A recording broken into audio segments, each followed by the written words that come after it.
Today, we're going to be launching a series for Advent, and it's called Word Pictures. And it's based off of the prophet Isaiah and some things that he said. See, some of us think in terms of concepts. We think in terms of ideas and stuff. And there are others that think in pictures. Anybody here a picture person? You think in pictures? Yeah. Okay, well, you're like me. So I'm one of those too. And Isaiah was a picture person. He tried to use images and metaphors and pictures to convey the idea. And so we have 4 different pictures that we're going to be looking at over the next 4 weeks from the book of Isaiah. And the 4 pictures are a mountain, a stump, a path, and then a baby. And on the baby Sunday, which is the last Sunday before Christmas, we're going to have a thing called March to the Manger. I'll talk more about that next week, but the basic idea is that you prayerfully think about what your gift is to Jesus. And whatever it is, just think of it like you would any other loved one that you have, and you actually wrap it up and bring it to church that Sunday. And then we'll have a special time, March to the Manger. We actually bring the gift that you are bringing to Jesus. After all, it's his birthday, right? And so it's a wonderful way, particularly for parents to teach children and grandparents to teach their grandchildren about the true meaning of Christmas. It isn't just about what we get, but it's about what we give. And it'll be very meaningful for you. But anyway, the 4 pictures are a mountain, a stump, a path, and a baby. And today we're going to look at the mountain. Now, Isaiah, like I said, he thinks in pictures, and he starts off in Isaiah chapter 1 with all kinds of pictures. It's a vision that he has, but it's not a pretty picture. The picture that Isaiah has is one of judgment and one of difficulty and darkness. He's saying, like in Isaiah 1, he said, here's what I see. This is the picture that God gave to me. I see sin, and I see corruption, and I see hypocrisy, and I see rebellion, and I see people taking advantage of each other, and people hurting each other. That's what I see, and that's not a pretty picture at all, is it? But it's kind of what you get on social media. Take a look. Don't you see some stuff like that?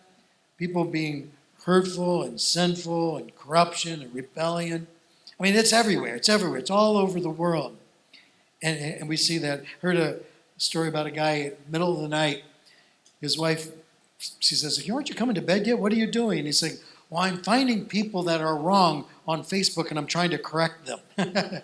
Good luck with that, because you'll certainly find plenty of those guys. But Isaiah chapter 1 is a picture, and it's a dark picture. It's an ugly picture. It's an ugly picture of humanity. It's the picture that you see on the news. It's the picture that breaks your heart. That's Isaiah chapter 1. But then you go to Isaiah chapter 2. In the first verse, there's a reset button. Don't you love reset buttons? I love those. Like when I played like video games, like Tecmo Super Bowl with my kids, and the score would be 77-0, and it's in the first quarter, and I'm just losing because I'm terrible at it, but they're great at it. But then there's this really awesome button just called reset. I found it one day by accident. It was awesome. It was back to 0, just like that. I love it. Well, Isaiah chapter 2 is a reset button. And here's what it says. This is what Isaiah, the son of Amoz, saw concerning Judah and Jerusalem. By the way, my version says this is what Isaiah said. Really, what in the Hebrew it literally says, the word that Isaiah saw. Now, you don't normally see a word, you hear a word, but he's a word picture guy. So he sees a word from the Lord. And so here's the word that he sees. In the last days, he says, the mountain of the Lord's temple will be established as the highest of all the mountains, and it will be exalted above the hills, and all the nations will stream to it. And many people will come, and they will say, come, let us go to the mountain of the Lord, to the temple of the God of Jacob, and he will teach us his ways, so that we may walk in his paths.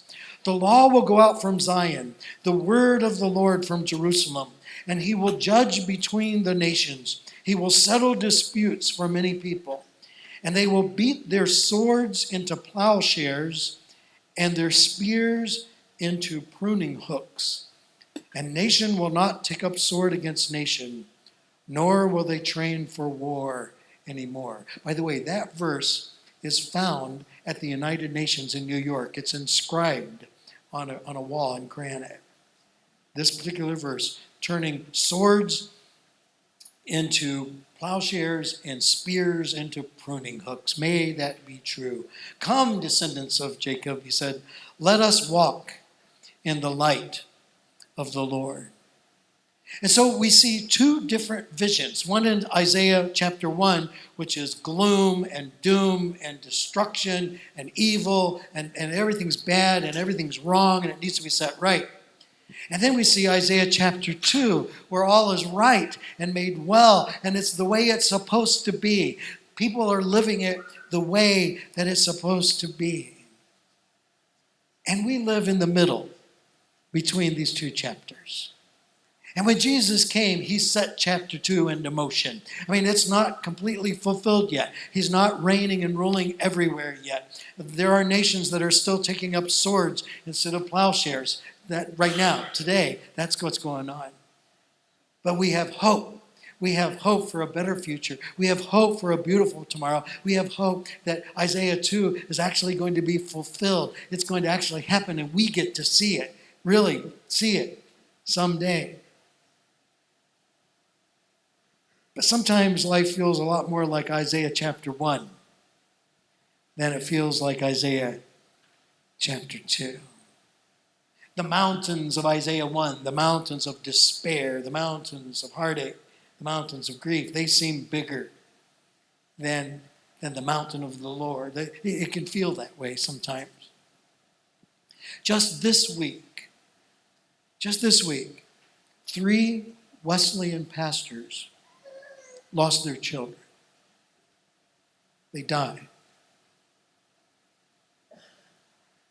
This past week, there was a young lady, only 21 years old. She was driving in her car in Indiana, and her daddy's a Wesleyan pastor in Gas City, Indiana. And there was another passenger in the car who had an assault rifle and shot her in the back and killed her. Her dad's on staff at the church. I was on staff. I was the youth pastor at that church one time. And today, that church is gathering, trying to make sense of this terrible thing that's made its way onto the news and everything. It feels like Isaiah 1. It feels like Isaiah 1 to them. This is wrong. This is all wrong. How could this be right? Because this isn't right. But we have hope. We have hope. And we sorrow not as those who have no hope. We sorrow with hope. And there's a hope on the other side of this somehow, some way. I've been messaging with the senior pastor of that church. He's a good friend of mine. And he's saying, God is with us. In fact, he was interviewed. And he said, we can't make sense of this, but we're going to have to trust the Lord on this one. You see, he's speaking words of hope, even in the darkness. He's speaking an Isaiah 2 hope word in the midst of an Isaiah 1 darkness word. 1 week ago, same thing happened. Another Wesleyan pastor's son he died. They went to church. He wasn't feeling well. He was like 31 years old. And my friend Dwayne, when he came home, he found his son unresponsive. And they took him to the emergency room, and it didn't work. I mean, he died. And yesterday was the funeral. And Dwayne decided to preach his own son's funeral, to officiate at his own son's funeral. Can you imagine that? He spoke at his own son's funeral. And I watched it. And he spoke words of hope.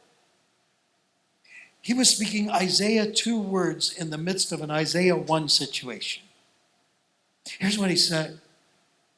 He said, this is the hardest thing I've ever been through. This is so hard, so tough. He said, but people ask me, why would I do my son's funeral? And I said, because he's my son. I'm his dad. I'm going to do his funeral. I got to do that for him. And then he said, but God gave me something. He gave me something. He gave me a word. He said, he gave me a vision. He said, just a few days ago, he said, I was in the darkest place. And he said, it was like the room opened up and I saw heaven. And I saw my son, Michael. And he was saying, it's really cool up here, Dad. It's really awesome here. And he said, and I saw Jesus. I saw Jesus. And Jesus reminded me it was going to be okay. He said, that's what gives me strength to stand up before you today and talk about hope in Jesus. There's an Isaiah 2 picture. This mountain of God, which is bigger than the mountain of grief that he had. See, here's the deal. When hope is the highest mountain, then whatever other mountain might be in your life, that mountain is a foothill compared to it. Whatever the biggest thing is in your life, that's your highest mountain. And it casts a shadow on everything else. And so let's say that the grief that you're going through is your highest mountain. Then that casts a shadow over everything else. But if God is your highest mountain, then even in the midst of the darkest grief, the shadow of his presence is there. So I can walk in the valley of the shadow of death. I'm going to fear no evil because you're with me. See, God is the highest mountain. And that's what Isaiah 2 says. That God is with us and he's the highest mountain. And that mountain will be established. It's higher than all the other mountains. And so see, this means that we need to catch a good perspective on things. Right? We need to see it in a different way. Sometimes the stuff around us is so big and so overwhelming. It's just easy to make that the biggest thing. But there's something bigger, right? There's something bigger. The mountain of the Lord is bigger. Mountains are so awesome. Aren't mountains inspiring? Like, does anybody here have a picture of a mountain hanging on your wall, maybe anything like that? Anybody like that? Raise your hand if you do. Oh yeah, so some of you do. That's awesome. How about like on your phone? Do you have pictures of mountains that you took? Yeah. Why do we take pictures of mountains? Because they're inspiring. They remind us that there's something bigger than we are. And when we see a mountain, we say, okay, whatever problem I've got, it's not as big as that mountain. But sometimes the problem seems big, right? It seems like the problem is the mountain. Because mountains cannot be only just inspiring, but they can be intimidating too. They can be threatening and frightening too. Like when my daddy and my mama, when I was a kid, they decided to take a shortcut. They saw that on this map that there was this road called the Blue Ridge Parkway, which they thought meant an interstate. But it wasn't. It was this horrible, twisting, turning kind of thing. And poor mama had to take her nerve medicine like 3 times as she's going over those mountain treacherous paths. Mountains can be both inspiring and they can be intimidating. But the question is, which mountain, right? Which mountain?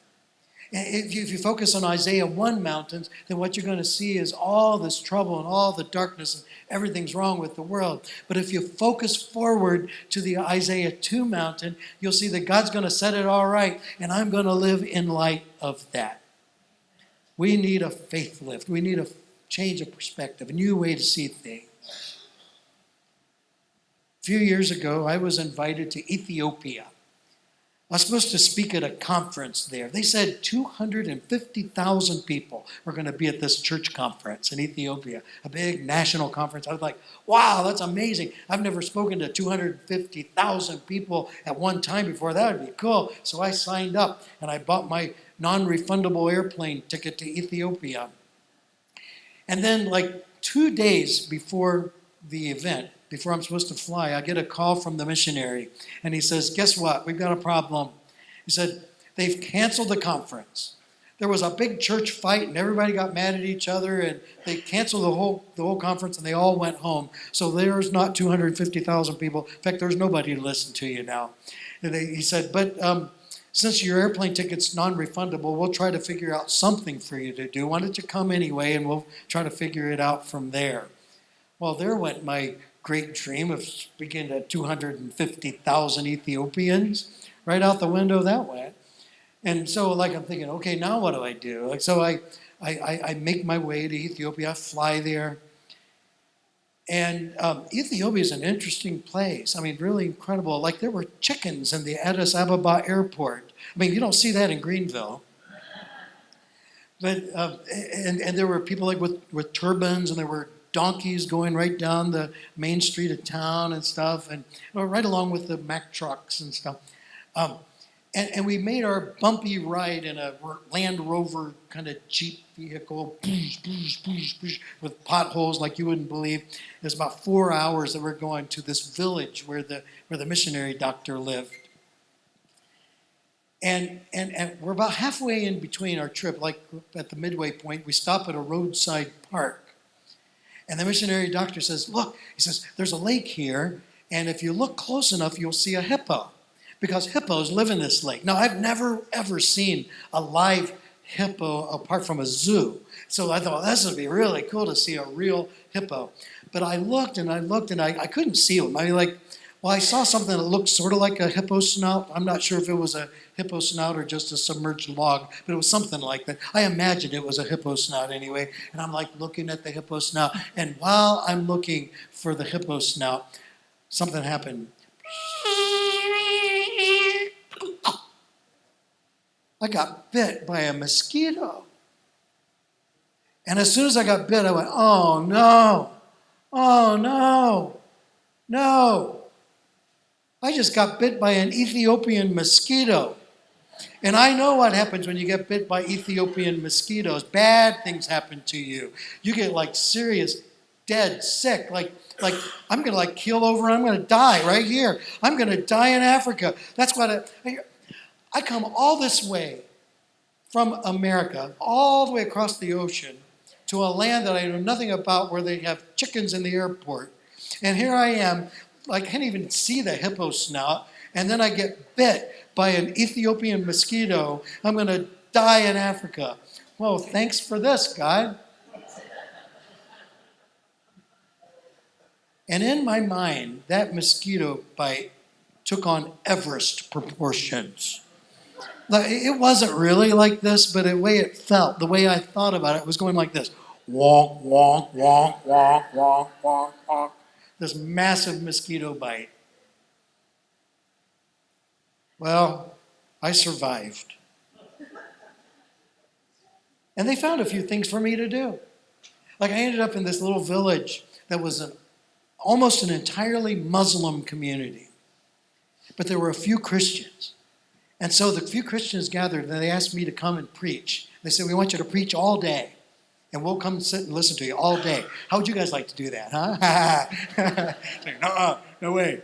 Kickoff's at 1 o'clock. No way we're going to do that. All day long they wanted me to preach.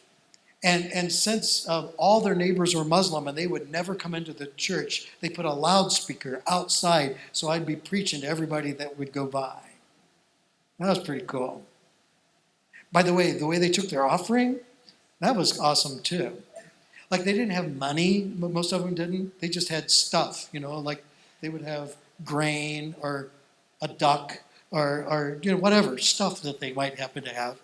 And they would just bring it to church. And when it was time for the offering, they would actually dance to the front. They would bring their stuff. They would bring their grain. They'd bring their duck. They just, whatever they had, they just dump it off in the front. So the most interesting offering. Kind of like March to the Manger. That would be like that. Well, anyway, that Sunday morning I preached at another church. Now this was a much larger church. It seated 1,000 people, and there were 2,000 that were outside that wanted to get in, but they couldn't. And when I got there, it was about 7:30 in the morning, and they were already going. I have no idea what time they got there. I thought when they picked me up at about 7:30 that I was going to get my microphone checked and check out where I was going to stand and all that. They were full board going, so I was the last one there. And so I got up front, and I preached. And by the way, I preached over the grave of the founding pastor of the church. The communists had killed him, and so they built the church over his grave. And the pulpit where I preached I was actually standing on the grave of their founding pastor. After the communist regime fell, then they were able to rebuild the church and to put it right there at that spot. Isn't that cool? Anyway, I'm preaching my sermon, and I preach about mountains. Mountains. I say, God can move the mountain in your life. And don't tell God how big your problem is. Tell your problem how big your God is. Stuff like that. So I'm preaching this mountain faith kind of sermon. And as I say my line, and then my interpreter, he says the line. And as soon as he says the line, all the people, they all start, hallelujah, amen, amen, amen. And then the women of the church, they did this most interesting thing. I've never seen this happen in the United States. The women all jumped to their feet, and they went like this. Like that, and then they sat down. I think we should try that. No, just kidding. We're not going to do that. So I preach my point. The interpreter says the point. Everybody shouts, amen, amen. And the women jump up and go, woo! And then they sit down. All the way through, the entire sermon's like that. And then when I'm all done with my sermon, I go over and I sit down. There's some chairs like over here somewhere in the front. And I sat down, my interpreter sat next to me, and a choir came out. Now this choir, they all had on choir robes. And the choir robes had been sent to them by some American church that had gone contemporary that didn't need choir robes anymore. So they shipped them off to Ethiopia. These guys loved them. They absolutely loved the choir robes. So the whole choir, they're in robe, and they come up, and the choir director, he gets up front, and he sings a line. And then the choir sings it. And then all the people go. And then all the people start, amen, amen, amen. And the women go, woo! And then they do it again and again and again and again. And my interpreter leans over and he says, they're singing your sermon right now. We do this every Sunday. This is what we do. This is how we remember the sermons. We sing them every Sunday. So they're singing your first point right now about faith moving mountains, and that's why they're going nuts. He said, "This is it. This is what's going on right now. They're singing the sermon. They're living the sermon. They're experiencing the sermon. That faith can move the mountains." Oh wow! And my heart was so moved. And then the Holy Spirit spoke to my heart and said, remember when that mosquito bit you a couple days ago and you thought you're going to die in Africa? Yes, Lord. Well, that's exactly what I called you here to do. To die in Africa. You see, there were some things living in me that shouldn't have been there. Some resentment, some attitudes that I had that were growing inside of my heart shouldn't have been there. And they needed to be exterminated. And I needed to die in Africa.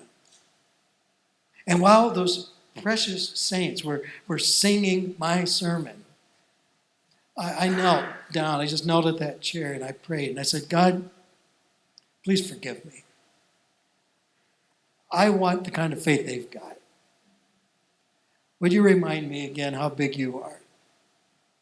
That you're bigger than whatever I've been going through. I'm going to trust you.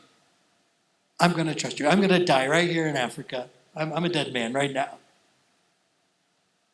That was beautiful. Well, the service just kept on going. In fact, my sermon was just the appetizer. It wasn't the main thing. They would never trust an American to give the main dish. I mean, I was just the beginner thing. So I don't know how long they went, but it would be all through the whole day pretty much. But I had to go back to the airport. So the missionary took me and we took off and we went to the airport.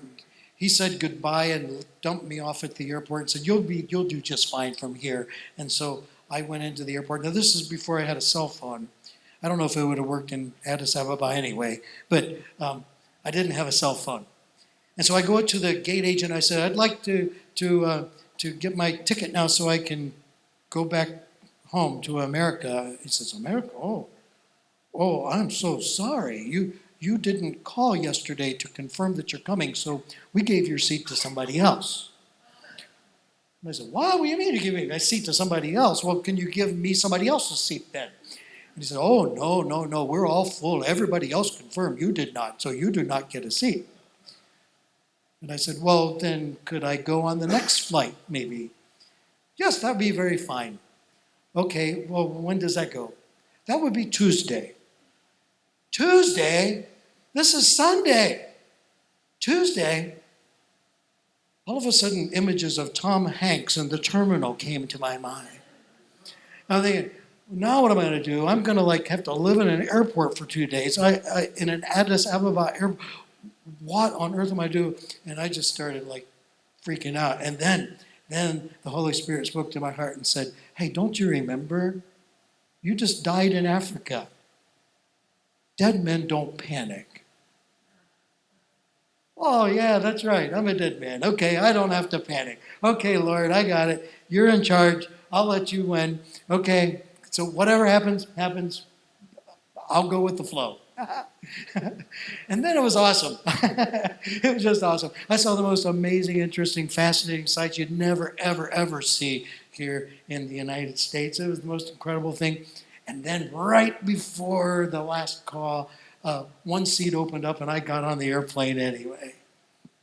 I could have just worried and fretted and stewed and all that, and wasted all that energy and time. And God showed me. He showed me.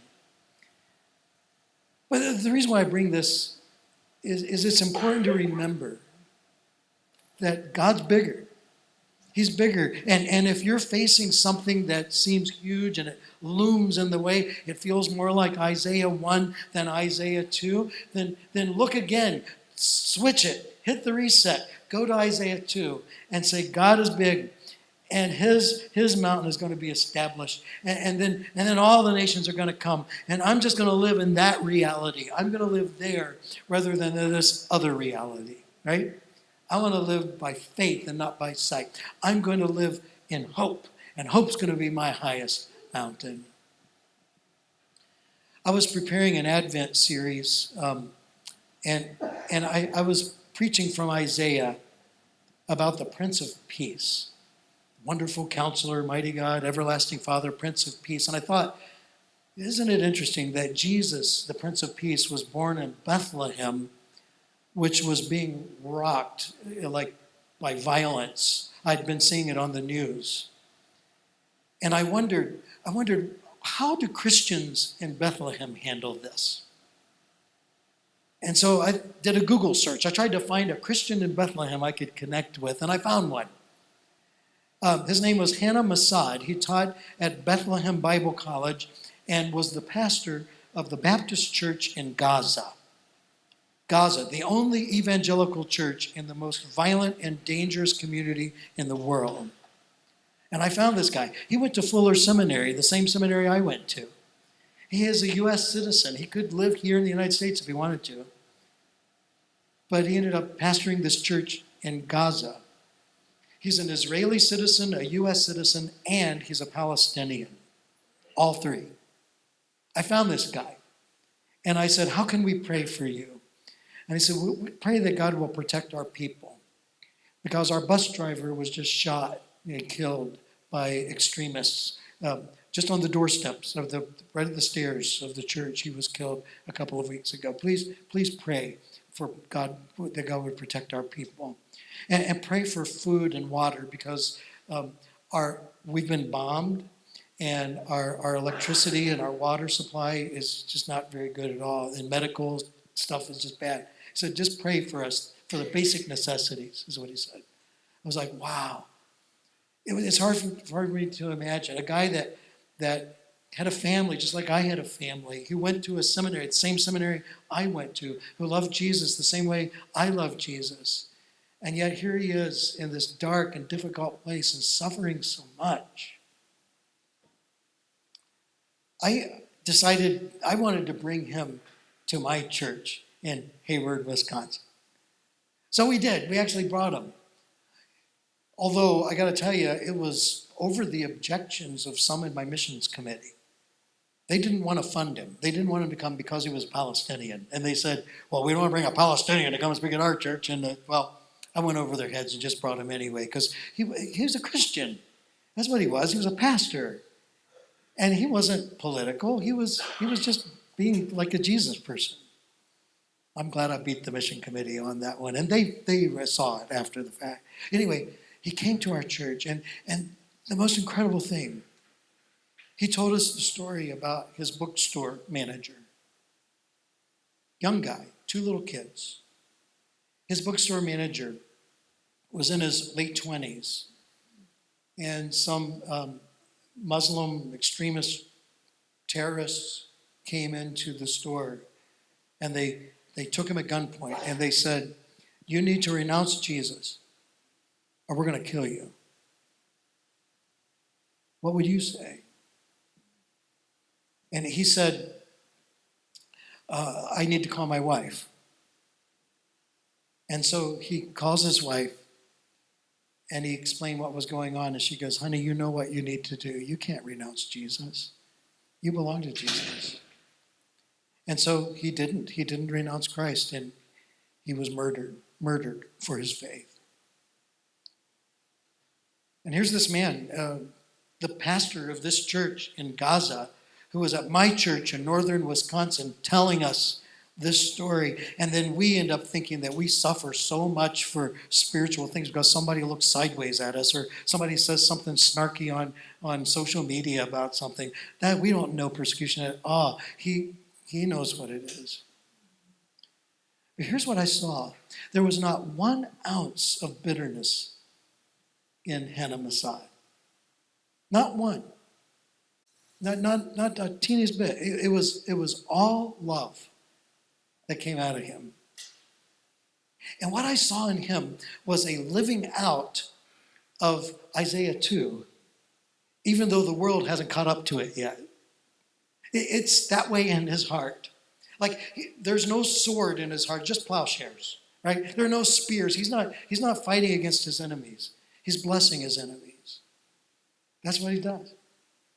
He's getting it from every side. I mean, because he's a Palestinian, he's suspected by the Israelis. They don't like him because he's Palestinian. And because he's a Christian, the Palestinians don't like him because 90-some% are Muslim, they're not Christian. So like, here he is between both of these worlds. And yet, he brings Jesus.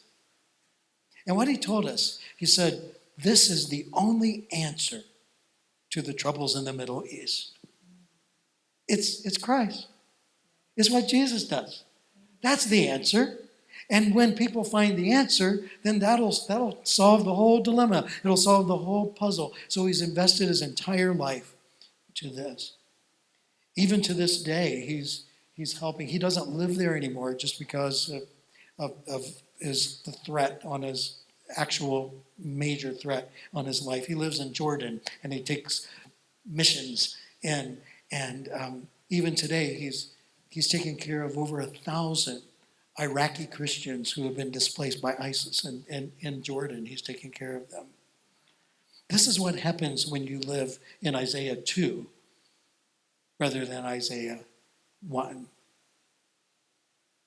So, real quick, what does this mean for us, right? You can't do anything about the problems in the world. That one you have to leave to other people, right? Leave to God and others. You're not going to be able to solve the great problems in the world. But you can deal with the issues in your own heart. And you may not be able to do anything about violence on the streets somewhere else. But you can turn your sword into a plowshare in your family or at work, or the relationships that you have, that no matter what the mountain is that you might be facing, there's a bigger mountain. You can lift up your eyes to the bigger mountain and see whatever it is that's troubling you in light of the bigger mountain, right? There's a great mountain range. You can do that. And eventually the whole thing will be made right someday. So let's live in light of that.